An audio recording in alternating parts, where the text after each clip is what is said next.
La Procuraduría para la Defensa de los Derechos Humanos presenta Nuestros Derechos Humanos. Mensaje del Procurador.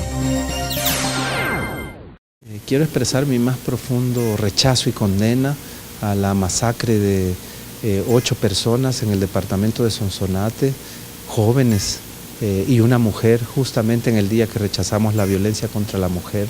Frente a este crimen atroz, como procurador yo demando acceso a la justicia efectiva para las familias sobrevivientes, demando medidas de protección inmediata, de asistencia a las familias afectadas, una investigación del crimen hasta las últimas consecuencias.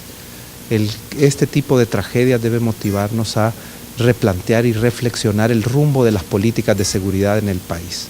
No podemos mantener enfoques simplistas que siguen dando respuestas unidimensionales a un fenómeno tan complejo como la violencia. Debemos tener contundencia en la represión del delito, pero desarrollar los ejes de la prevención y sobre todo la protección y asistencia a las víctimas. El problema de las pandillas es un problema de criminalidad también sumamente complejo. Me parece que su dimensión como estructuras delictivas que están generando crímenes que castigan tan duramente a la población como los homicidios, las extorsiones, el reclutamiento forzado, los abusos contra las mujeres, las jóvenes y las niñas especialmente, debe ser abordado también con una eficacia represiva. Pero no debemos olvidar que el fenómeno de las pandillas tiene también una dimensión social, una dimensión que permite a las pandillas cooptar a gran cantidad de jóvenes a partir de la fragmentación familiar, de la ausencia de políticas sociales, de la ausencia de intervención del Estado en protección de la niñez y la adolescencia, de la desarticulación de los esfuerzos de las autoridades públicas con los sectores de la sociedad civil en materia de abordaje y superación de las necesidades esenciales de las comunidades.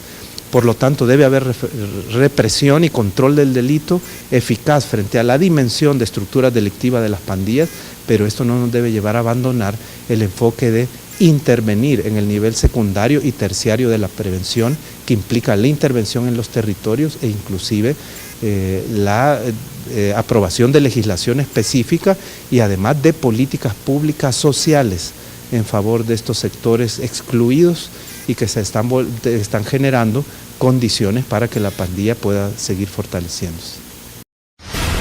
Noticias desde la PDDH. Día Internacional de la Eliminación de la Violencia contra la Mujer se conmemora en El Salvador. Caminata carrera. La violencia contra las mujeres es una epidemia que históricamente ha calado el desarrollo de la sociedad salvadoreña.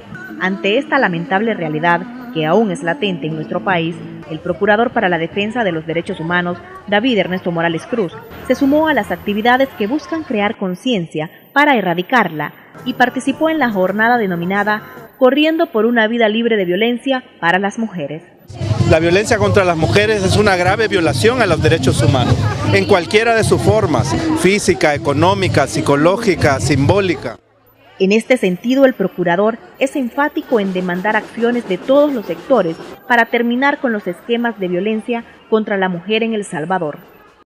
Procuradores de Centroamérica se reúnen en encuentro sobre el derecho humano al agua. ¿Y qué es la doctrina la que se encarga? En El Salvador se realizó el primer encuentro de instituciones nacionales de derechos humanos de Centroamérica sobre el derecho humano al agua.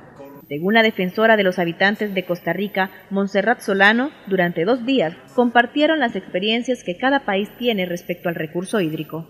El 36% de las cuencas son cuencas compartidas entre países, así que verdaderamente esta relación entre países centroamericanos es fundamental. El Procurador para la Defensa de los Derechos Humanos, David Ernesto Morales Cruz, reiteró que el Estado salvadoreño tiene una deuda pendiente respecto al derecho humano al agua, ya que no existe un marco legal ni constitucional que lo reconozca y garantice. Y es importante que conozcamos experiencias de otros países centroamericanos que sí ya lograron este estándar en sus constituciones, en su legislación. El encuentro permitió que se lograran importantes acuerdos en temas como el anuncio del presidente de Estados Unidos de permitir que personas indocumentadas trabajen en esa nación, el caso de los desaparecidos en Ayotzinapa y la no violencia contra la mujer. La Procuraduría para la Defensa de los Derechos Humanos presentó Nuestros Derechos Humanos.